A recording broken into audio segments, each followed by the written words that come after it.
411, folks. Welcome back to the virtual studio and the 401 podcast. I am Pat Daly. Welcome back to my left, Mr. Michael Quattromani. It's always a pleasure to be here. As usual, below me, Mr. Will Casey. Michael, it is a great pleasure to be here. Oh, boys, it's Super Bowl time. How we doing? How we feeling? Oh my God. It's Super Bowl time. Is there any other way to describe it? Look, Will could not have said it better myself. I'd love to see this team right here in it. It's a season, honestly. It wasn't in the cards this year, but you know what? What a matchup do we have? Next year. We got a great podcast for you right now. Here it is. Tom Brady to his 10th, mind-boggling still, 10th Super Bowl against every other year of his career, mathematically, he's been to a Super Bowl. Absolutely crazy. He's against the up-and-coming, not even up-and-coming anymore, Patrick Mahomes, looking to solidify. He's here. He's looking to solidify this Chiefs dynasty. They're 2-2 against each other. Who will break the tiebreaker? We have a fantastic setup today. I want to hand it off first to start with Will. Will, what do you think about this game? What are your thoughts? This has got to be one of my favorite Super Bowl matchups ever. I think not only is it a competition between the AFC and the NFC, but it's a competition between the old and the new. Look at what we got. We got a 43-year-old quarterback out of New England who now happens to be in Tampa. He's old. Who knows? And then we got some new guy. He's like 25. Question is, it's the age-old question. Can you teach a dog new tricks? Winning, Tom Brady. Or is the new all-star going to take over? It's exciting. We're going to find either way. It was interesting because AFC was Josh Allen and Mahomes, two young guys. Rodgers, Brady, two older guys. It was like kind of cool how that worked out. But Will, start us off. What do you think about this game? Yeah. What do you think? This has got to be one of my favorite Super Bowl matchups of all time. Not only is it a competition between the AFC and the NFC, but we got a competition between the old and the new. Yeah. Do we not? We do. Super exciting.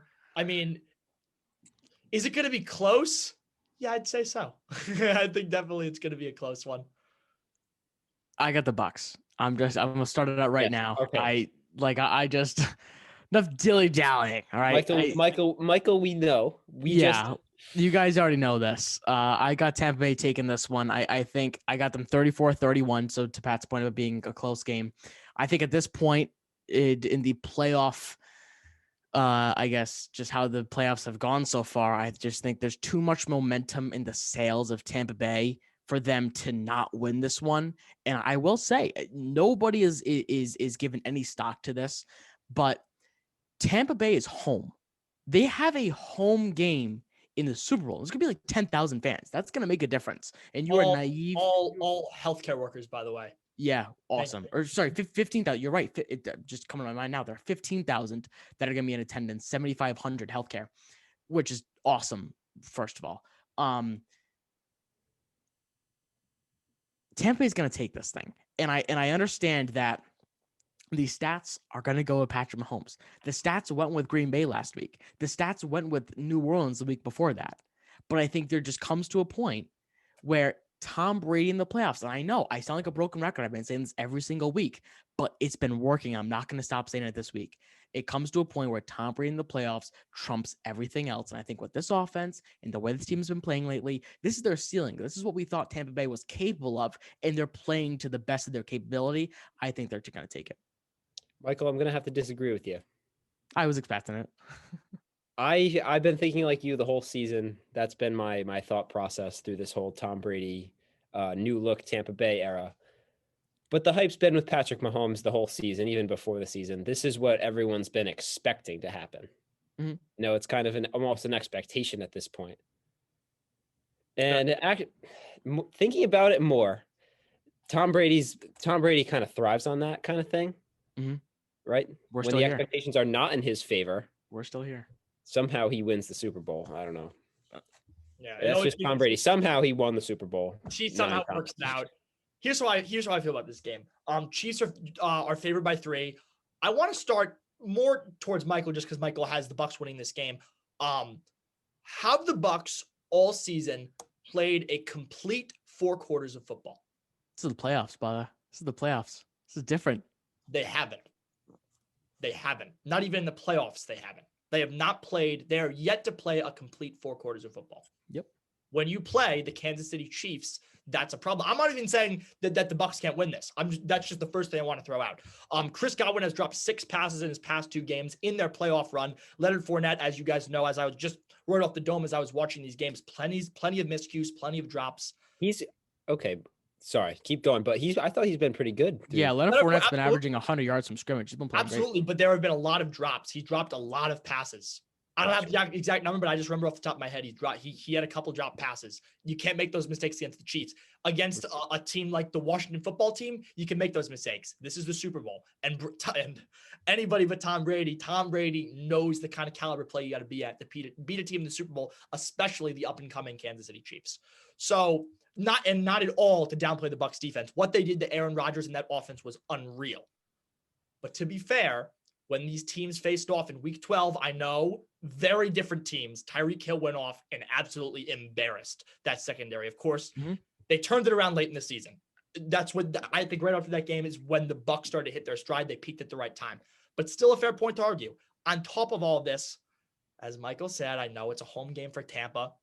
Mahomes is 21-4 in his away games all time. So I'm not crazy worried. And plus, I know that there will be fans there. Not as many as usual. I know that they're going to be able to have the comfort of their own stadium, and the Chiefs are getting their kill later. Let's put it this way. There were 9,000 fans last week in Green Bay. Do you think that the Tampa Bay Buccaneers could feel that? Yeah. Hell yeah, they could. Watching that 100%. game, you guys both watched it. That was it just double that. But all those fans, like when 15,000. when they divvy up those tickets, it's not all Bucs fans. I understand that, but it's still Bucks. Like it's still a home game for the Tampa Bay Buccaneers. So you like you said, you can slice it any way you want. But Pat, I will say you brought up some good points. But the best point you did bring up was the Bucs not playing a full 4 quarters, and I think that not only is it more reflective probably on the Bucs, but it's more just on the Chiefs. And we haven't really talked about the AFC and NFC championship games all that much, but I do want to bring up the Bucs and Chiefs game. The Chiefs played a full 4 quarters against the Bills. It's not even that. It's not even that because they were shut out in the first quarter. They scored 0 points in the first. It was 9-0 Bills in the first quarter. Chiefs did not play a full game whatsoever. No, you're right. No, yeah. What I'm trying to prove is the Bills are the ones who couldn't play a full game. Yeah, they put up 9 in the first quarter, and then they pooped themselves in the second quarter and on. And you know what the Chiefs did was they were able to capitalize on that. That's what separates teams like the Bills and the Chiefs. Is you can, like you said, play full 4 quarters and capitalize on other teams' errors. I think we can all agree on this. If you don't play a full 4 quarters against the Chiefs, you're gonna lose. Of course, we saw it last week on full display with the Bills. 100%. I don't think you could have I couldn't have put it any better myself. The Bills had miscues and the Chiefs capitalized. Simple as that. Yeah, I agree. So at the end of the day, this is going to be a very highly contested game. It's like I completely agree with Michael. It's going to be down to the wire. Yep. Both these teams are the real deal. The Bucs defense is going to prove to the world that they are the real deal, and Patrick Mahomes will prove that he is the best quarterback in football right now. But at the end of the day, when the clock hits 000, the Chiefs solidify their dynasty. They win 31-30. Chiefs Kingdom. Look, you guys keep on doubting. That's fine.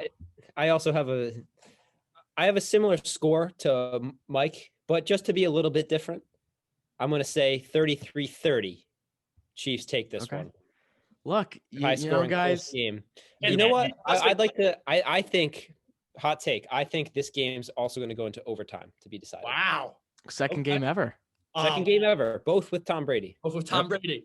And don't get me wrong. First of all, it's going to be a very, very, very Keep doubting. And also, I know it's not smart to bet against Tom Brady, but there are so many other things. This, at the end of the day, a quarterback can't win you a Super Bowl. A quarterback cannot win you a Super Bowl. There. Yeah. I disagree. I don't think a quarterback can season-wise win you a Super Bowl. But in one individual game, a quarterback can 1,000% win you a Super Bowl. Do you think last year with Patrick Mahomes down 10 in the Super Bowl to San Francisco that any other quarterback in the league could have come back and won that thing except for Tom Brady? Because I sure as hell don't think so. How about Nick Foles against Tom Brady? Of course, it's situational. I agree. But I agree that it comes down to quarterback in the sense of like a tiebreaker. in the sense that like, oh, like defense is both pretty even, offense is both pretty even, quarterback makes the tie. I don't think the offense and the defense are pretty even. I don't. I Who think do you think is that better? I think clearly that the Bucs have the better defense. Not clearly, but I think the Bucs have the better defense, and I think the Chiefs are the better offense. I agree that the Chiefs are the better offense. I think the Chiefs are defining second, factor in Bucks are that fourth. is- It's the pretty defining close. factor in that, I think, is Tyreek Hill.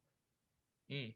His ability to just evade defenses. I don't even know how he does it. Well, he's ridiculously fast. We know that, but I don't know how he does it so well.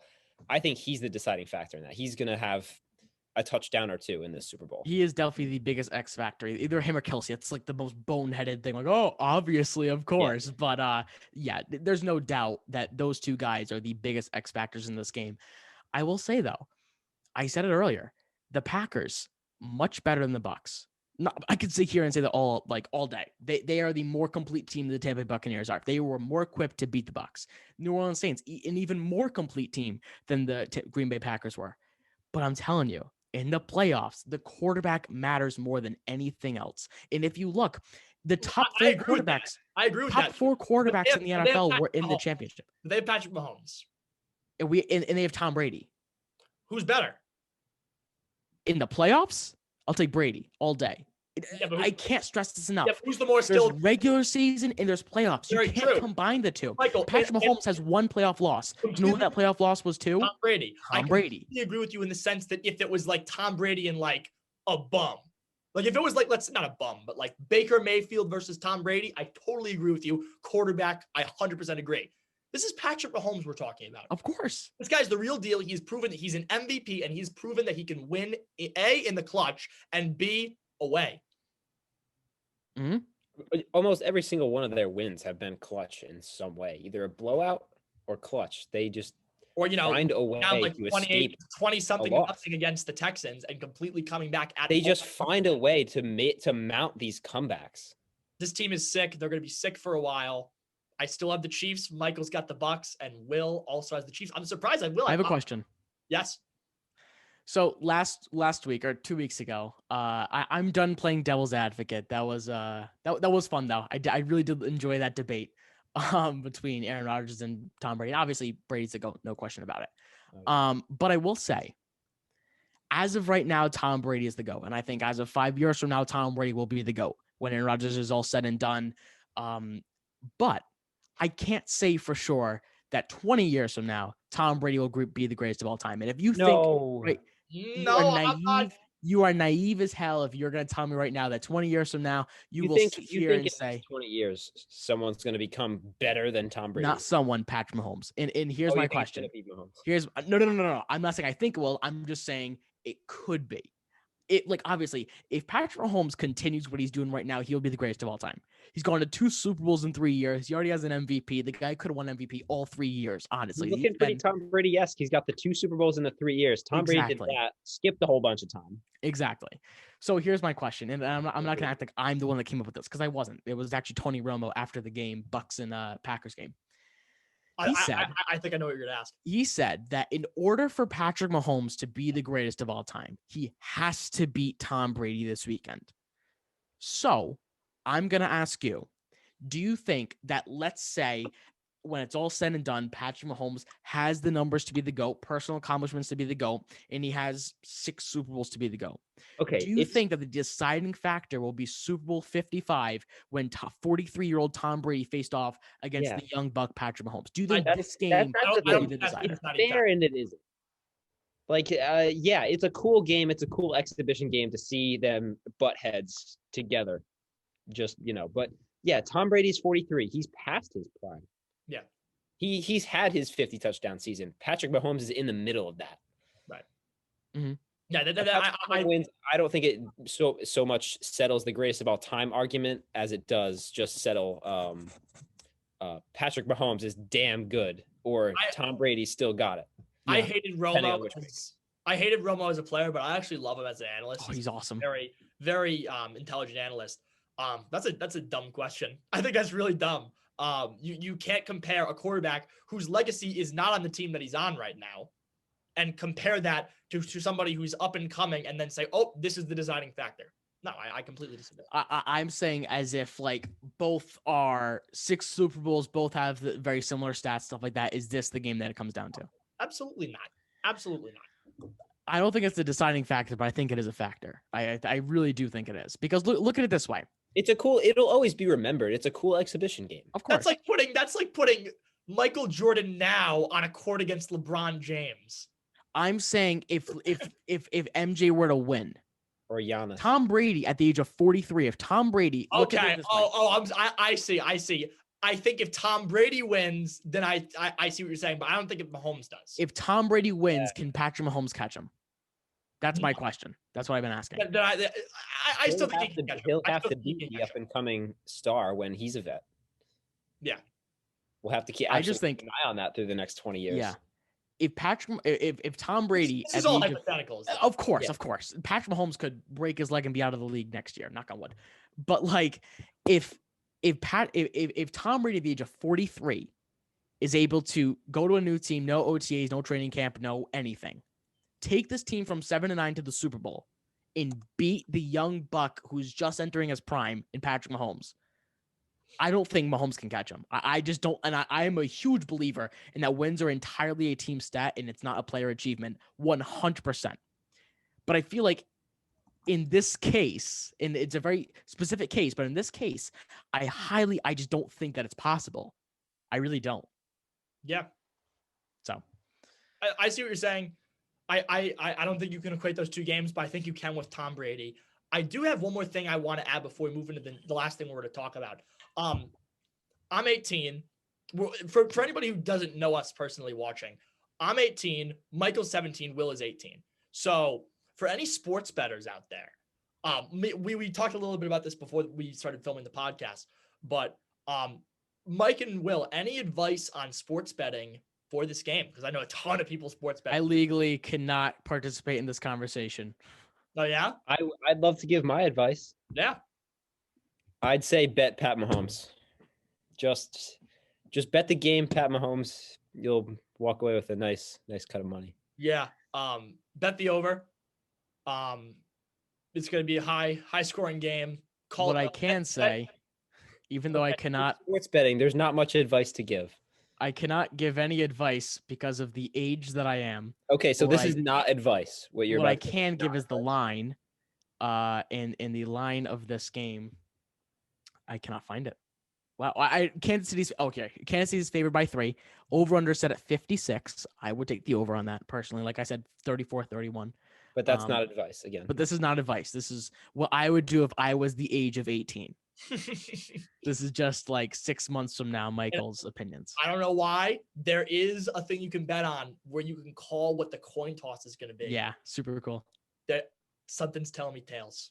I'm throwing that out there. Mm-hmm. You let me know how it goes. Put $1 million on tails. Put $1 million on tails. Try it out.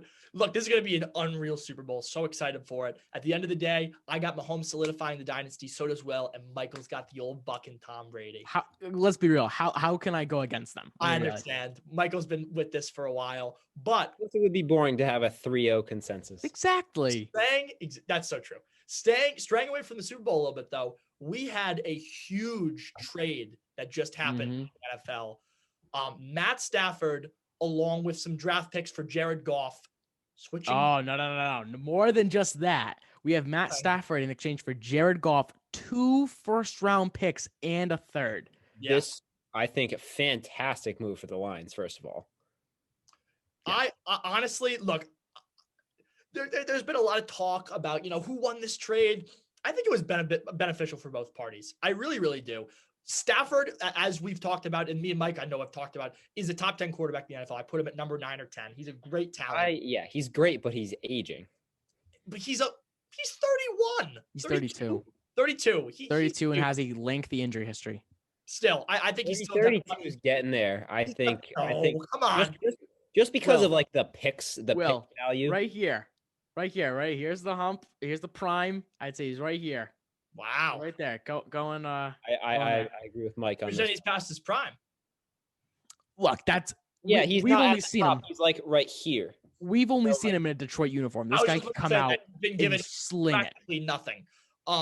Typically, when the older quarterback switches teams, It's near the end of their career. I would not Yeah. consider him an older quarterback at all. No, I wouldn't say he's older, but he hasn't been given nothing. The guy did have Calvin Johnson, who's like a top 5 receiver ever. True. I mean, he's Um, had weapons. Definitely has had weapons. But at the end of the day, I think this was a beneficial trade for both parties. I think obviously the Lions are not in a win now Mhm. place for a while.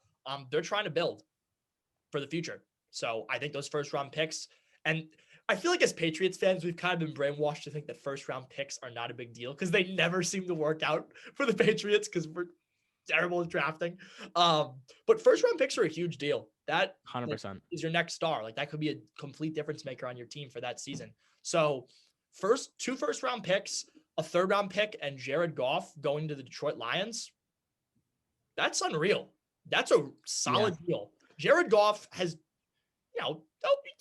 he's all right, Yeah, so if you want, I can actually read off the stats for both these guys and how they compare against each other because I will say before a little disclaimer.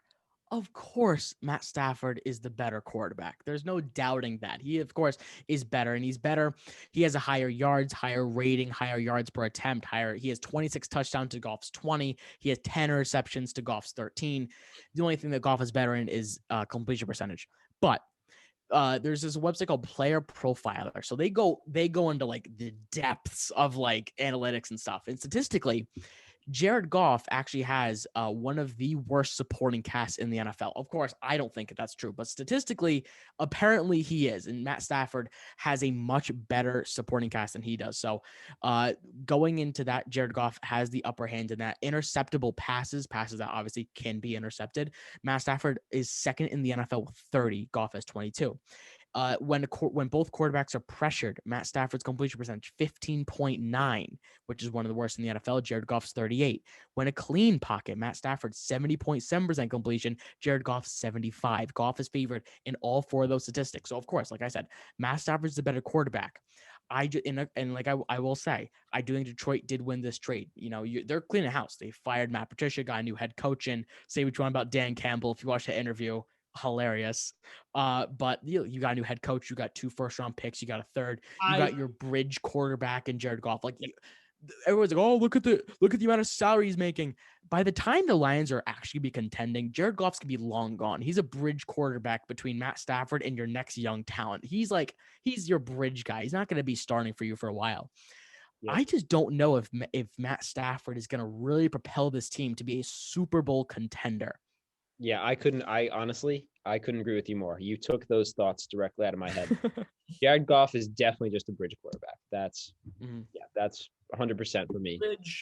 But Matt Stafford on the Rams, it's tough to say that they won't be better now that they have a seasoned quarterback who kind of knows what he's doing to run an offense. Been to a Super Bowl. He's kind of proven.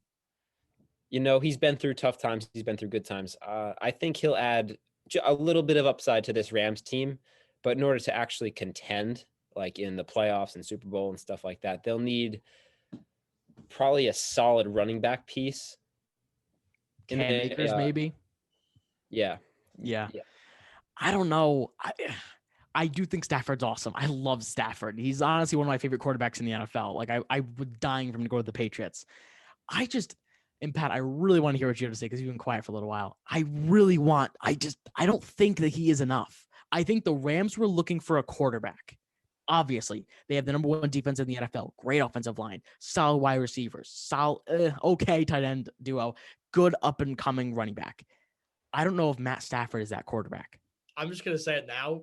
Rams are going to the Super Bowl next year. No, they're not. Okay, here's what I will ask. All they needed was a quarterback. They have pretty much the number 1 defense in the NFL, an absolute arsenal of receivers, of solid offensive line, and an up-and-coming running back. All they needed was a quarterback. And is Matt Stafford the quarterback? And you admitted that you love Matt Stafford and that he's the top 10 quarterback. Yes. So what other I'd say he's number 10. That's fine. You literally just said, is he the quarterback?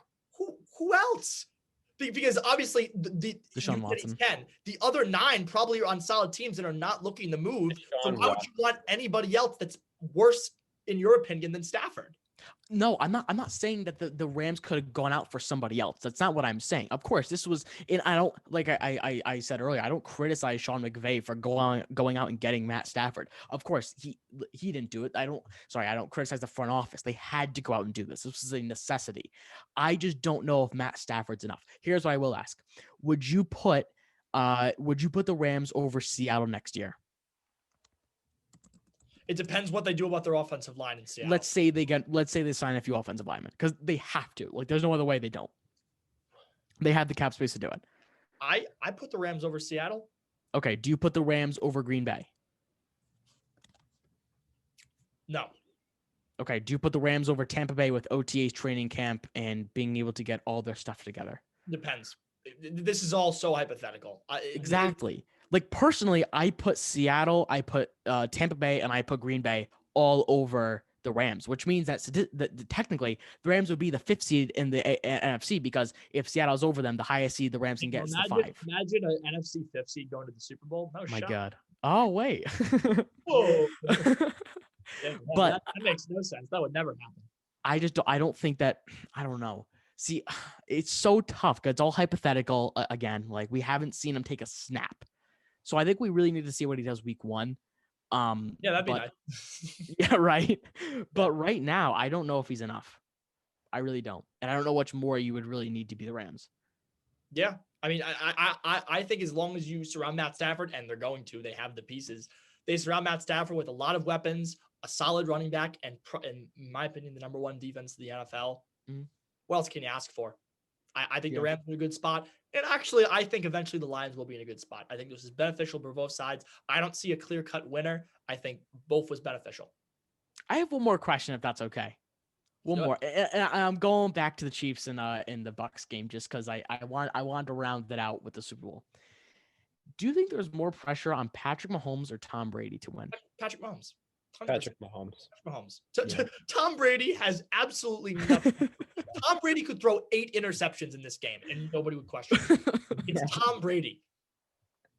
Yeah. 100% Patrick Mahomes. Patrick Mahomes is in contention right now, like we've been talking about, as like, will Patrick Mahomes eventually become the greatest quarterback of all time? It's not a final test, but it's a test. If that talk is happening now, love that. That means that there's a lot at stake for Patrick Mahomes right now. If he can beat, again, very much in the latter part of his career for Tom Brady, but if he can beat the greatest of all time in the Super Bowl, that's huge for him. So, I mean, yeah, 100% Patrick Mahomes has more to prove. I agree. So higher stakes, 100% for Patrick Mahomes. Yeah. Yeah. So, I mean, just to wrap up this podcast, so much we talked about this game, so highly contested, old versus new, as I love the way that Will phrased it. It's going to be close. Mike has Bucks, me and Will, Chiefs Kingdom all the way. Just to sum up the Stafford Goff trade with the Rams and the Lions, I think it was beneficial for both sides. I think you guys kind of agree. Yeah, I think we're all consensus how the Lions benefited more than the Rams, but it was beneficial for both sides. Beneficial for both sides. Look, this Super Bowl, watch it. I don't want to encourage betting. Bet on it. Bet on it. It's going to be a great time. This wraps up this episode of the 401 podcast. I am Pat Daly signing off. Michael Quattromani signing off. And Will Casey signing off. This is the 401 podcast, and we'll see you next time. Happy Super Bowl, baby. Let's go. Let's go. Good stuff. Very nice. Good one. Hell yeah.